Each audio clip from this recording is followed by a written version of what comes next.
প্রথম 16 এক্সিবিশন করছে academy of fine আর্টসে।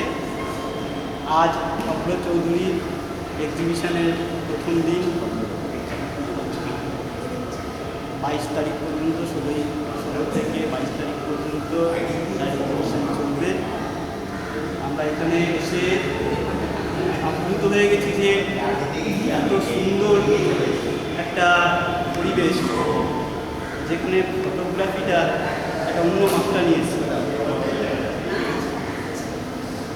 আমরা এখন অভ্র চৌধুরীর কাছ থেকে জানবো যে ঠিক কী ভাবনা চিন্তা নিয়ে সেই কাজগুলো করেছে।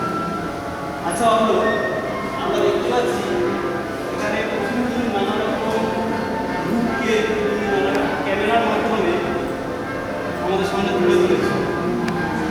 তুমি এগুলো ঠিক কীভাবে ভাবছো, কেন এগুলো তুলে ধরেছো?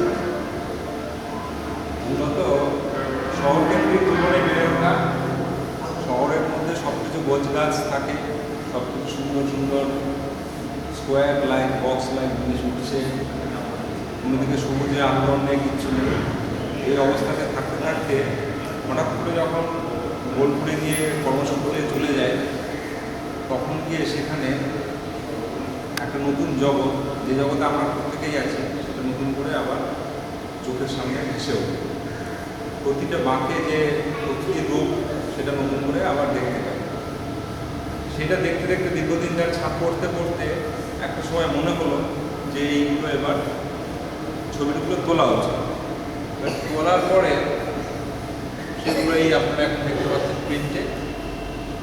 প্রকৃতি আমাকে বাধ্য করেছে এগুলোকে তুলতে। আমি এখানে পুরোটাই বলবো যে প্রকৃতিরই অবদান এই প্রত্যেকটা কাজের পিছনে।